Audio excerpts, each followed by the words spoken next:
Hello guys, வணக்கம். This is Anbuseelan. இன்னைக்கு நம்ம என்ன பார்க்க போகிறோம் அப்படின்னா, ரொம்ப முக்கியமான டாபிக். எனக்கு ட்ரேடிங் செட் ஆகலை, நான் வேலை நிமித்தமாக என்னால் ட்ரேடிங் பண்ண முடியலை அப்படின்னா இன்வெஸ்ட் பண்ணுறது நல்லது.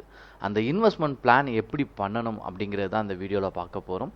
இந்த வீடியோவை ஸ்கிப் பண்ணாமல் முழுமையாக பாருங்கள். எஜுகேஷன் பர்பஸ்க்காக என்னுடைய டெலகிராம் குரூப், வாட்ஸ்அப் குரூப்பில் இணையனும் விருப்பம் உள்ளவங்க டிஸ்கிரிப்ஷன் பாக்ஸில் லிங்க் கொடுத்துருக்கேன். அந்த லிங்க்கை பயன்பெற்று கொள்ளலாம். இப்போ நம்ம வீடியோக்குள்ளே போகலாம். Investment planning. இன்வெஸ்ட்மெண்ட்டை பொறுத்த மட்டும் நிறையா பேருக்கு நிறையா குழப்பங்கள் இருக்கும். இதில் ஒன்று தான், இன்வெஸ்ட்மெண்ட் அப்படின்னு நீங்கள் எடுத்துக்கிட்டீங்க அப்படின்னா லாங் டேர்ம். அதாவது ஒரு கதை சொன்னால் உங்களுக்கு ரொம்ப தெளிவாக புரியும். ஒருத்தர் என்ன பண்ணுவார் அப்படின்னா, பூமிக்கு அடியில் கோல்டு இருக்குன்னு சொல்லிட்டு 2 பேர் தோண்ட ஆரம்பிப்பாங்க.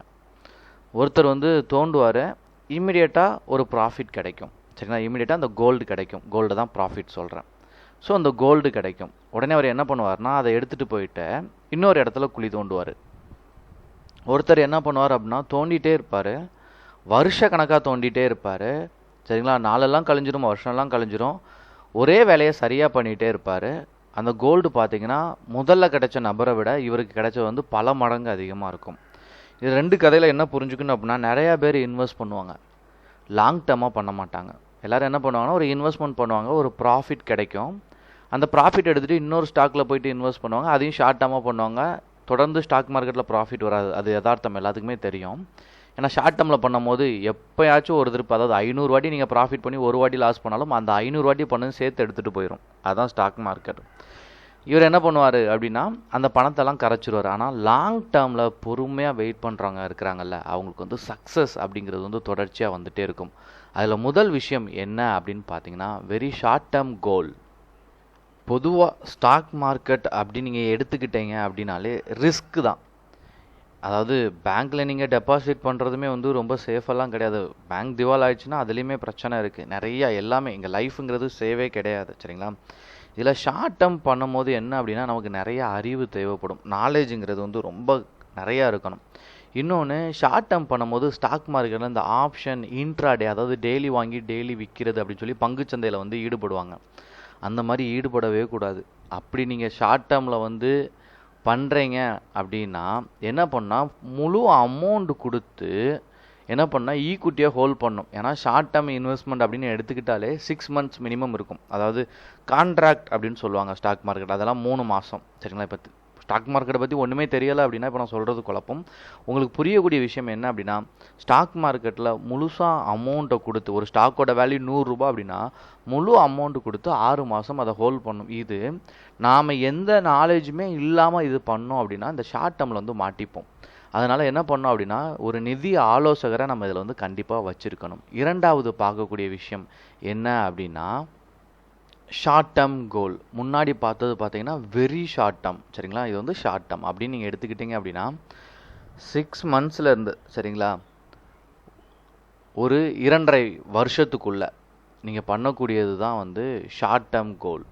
நீங்கள் நல்லா புரிஞ்சுக்கிட்டீங்க அப்படின்னா, இதை எதுக்காக நம்ம மோஸ்ட்லி பயன்படுத்துவோம் அப்படின்னா, நம்ம பசங்களோட படிப்புக்காக நம்ம ஒரு சேவிங்ஸ் வச்சுட்டே இருப்போம். ஏன்னா வருஷத்துக்கு நம்ம என்ன பண்ணுவோம் அப்படின்னா,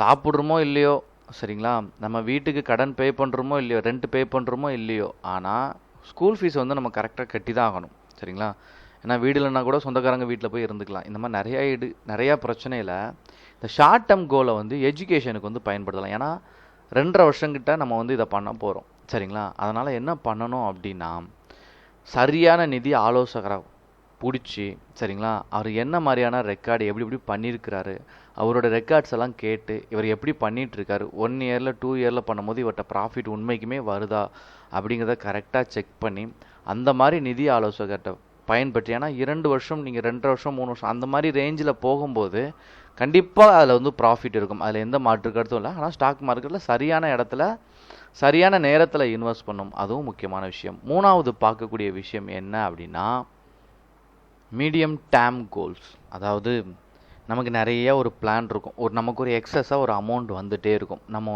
ஒரு வேலை நிமித்தமாக இருக்கிறோம் அப்படின்னா நமக்கு ஒரு 10,000 ரூபாய் கிடைச்சிட்டே இருக்கும். ஆனால் நமக்கு நிறையா கோல் இருக்கும். என்ன இருக்கும், கார் வாங்கணும் அப்படின்னு ஒரு யோசனை இருக்கும், ஃபாரிங்க்கு நம்ம ட்ரிப்பு போகணும் அப்படின்னு யோசனை இருக்கும். இந்த மாதிரி சின்ன சின்ன யோசனை, பட் இதுக்கு வந்து பல்கான அமௌண்ட் தேவைப்படும். இப்படி தருணத்தில் என்ன பண்ணலாம் அப்படின்னா மீடியம் டேர்மை வந்து நம்ம யூஸ் பண்ணலாம். இது எப்படி அப்படின்னா 2லேருந்து 5 வருஷம் வரைக்கும் நீங்கள் பண்ணணும். சரிங்களா? அதுதான் ரொம்ப முக்கியமான விஷயம்.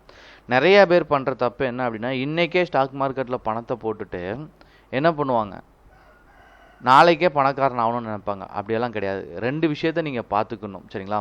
காம்பவுண்டிங் எப்படி இருக்குன்னு பார்க்கணும், சிம்பிள் இன்ட்ரெஸ்ட் எப்படி இருக்குன்னு பார்க்கணும். சரிங்களா? நீங்கள் மற்றதை கம்பேர் பண்ணும்போது ஸ்டாக் மார்க்கெட்டில் வாரீங்க அப்படின்னா எனக்கு என்ன மாதிரி கிடைக்கும், நான் வந்து ஒரு இன்வெஸ்ட் பண்ணுறேன் அப்படின்னா எனக்கு காம்பவுண்டிங் என்னவா இருக்கும் அப்படிங்கிற ஒரு ஃபோர்காஸ்டிங்கும் நமக்கு தேவை. சரிங்களா? இதில் எப்படி கிடைக்கும், அப்படி வரக்கூடிய லாபத்தை நம்ம என்ன பண்ணணும் இந்த 5 வருஷத்தில். சப்போஸ் நீங்கள் ஒரு 3 வருஷத்தில் நீங்கள் எடுக்கிறதா இருந்தால் அந்த அமௌண்ட்டை நம்ம யூஸ் பண்ண முடியாது. அதையும் என்ன பண்ணணும், சரியான இடத்துல இன்வெஸ்ட் பண்ணணும். 4வது பார்க்கக்கூடிய விஷயம் என்ன அப்படின்னா லாங் டேர்ம் கோல்ஸ். ரொம்ப முக்கியமான ஒரு விஷயமே வந்து இந்த லாங் டேர்ம் தான்.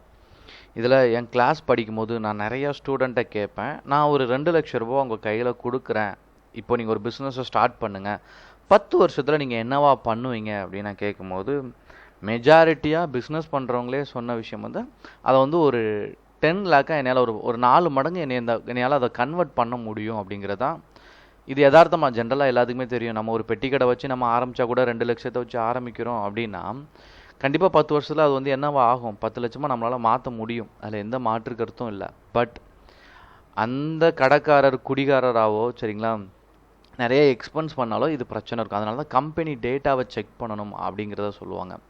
நீங்கள் ஒரு 10லேருந்து 12 வருஷம் நீங்கள் பண்ணுறீங்க அப்படின்னா என்ன பண்ணுங்க அப்படின்னா மிட் கேப் அந்த மாதிரி ஸ்டாக்கை வந்து செலக்ட் பண்ணலாம். ஏன்னா இன்றைக்கி 2000 ரூபா 3000 ரூபா இருக்கிற ஸ்டாக்கில் போய்ட்டு நம்மளால் இன்வெஸ்ட் பண்ண முடியாது. சரிங்களா? அது ஆல்ரெடி வளர்ந்த கம்பெனியாக கூட இருக்கும். நமக்கு வந்து பங்கு வந்து ரேட்டு கம்மியாகவும் இருக்கணும். சரிங்களா? அப்போ தான் நம்ம வாங்குறதுக்கும் நல்லாயிருக்கும். நான் வந்து 2000 ரூபா வச்சு ஒரு ஸ்டாக் வாங்குறதுக்கும் 2000 ரூபா வச்சு 100 ரூபா ஸ்டாக் வந்து 20 ஸ்டாக் வாங்குறதுக்கும் வித்தியாசம் இருக்குது. சரிங்களா? அதனுடைய டிவிடெண்ட் எப்படி கொடுத்துருக்காங்க. ஸ்டாக் மார்க்கெட்டில் நிறையா பேர் வந்து ஃபெயிலியர் அப்படின்னு சொல்லிகிட்டே இருப்பாங்க. அதாவது ஃபெயிலியர் யாருக்கு அப்படின்னா ஷார்ட் டேர்மாக பண்ணுறவங்களுக்கு தான். சரிங்களா? நீங்கள் லாங் டேர்ம் 15 வருஷம் 20 வருஷம் பண்ணுறீங்க அப்படின்னா ஸ்மால் கேப்பில் வந்து இன்வெஸ்ட் பண்ணலாம். அதாவது நான் இப்போ சொல்கிறது கூட குழப்பமாக இருக்கும். மிட் கேப்னா என்ன, ஸ்மால் கேப்னா என்ன. அதாவது ஒவ்வொரு கம்பெனிக்கும் ஒவ்வொரு தகுதி இருக்கும். அந்த அடிப்படையில் வந்து ஸ்டாக் மார்க்கெட்டில் வந்து கம்பெனியை வந்து பிரிச்சிருப்பாங்க. அதனுடைய அடிப்படையை தான் சொல்கிறேன். ஸோ லாங் டேர்மாக போகும்போது கண்டிப்பாக உங்களுக்கு சக்ஸஸ் இருக்கும். 5வது பார்க்கக்கூடிய விஷயம் என்ன அப்படின்னா டேக்ஸ் சேவிங் கோல். அதாவது பொதுவாக நீங்கள் என்ன பண்ணுவீங்க அப்படின்னா ஹோம் லோன் எடுத்திருந்தீங்க அப்படின்னா உங்களுடைய சேலரி அதிகமாக இருக்கும் பட்சத்தில் உங்களுக்கு அது வந்து கன்சம்ஷன் வந்து கிடைக்கும். அதே மாதிரி தான் நீங்கள் ஸ்டாக் மார்க்கெட்டில் இன்வெஸ்ட் பண்ணுறீங்க அப்படின்னா உங்களுக்கு இன்கம் டேக்ஸில் பெனிஃபிட் இருக்குது. ஆனால் எல்லோரும் என்ன பொதுவாக நினைக்கிறாங்கன்னா ஸ்டாக் மார்க்கெட்டில் இன்வெஸ்ட் பண்ணிட்டா டேக்ஸ் எதுவுமே கிடையாதா? இல்லை, கண்டிப்பாக டேக்ஸ் இருக்குது. நீங்கள் வந்து லாபம் பெற்றீங்க அப்படின்னா நீங்கள் உங்களுக்கு கிரெடிட் ஆகிறதுக்கு முன்னாடி உங்கள் டிமேட் அக்கௌண்ட்டுக்கு வர்றதுக்கு முன்னாடியே உங்களுக்கு டேக்ஸை வந்து பிடிச்சிட்டு தான் அமுச்சு விடுவாங்க. அப்படி நீங்கள் டேக்ஸ் பிடிச்சிருந்தாலும் இன்கம் டேக்ஸும் நீங்கள் தனிப்பட்ட முறையில் பே பண்ணி தான் ஆகணும்.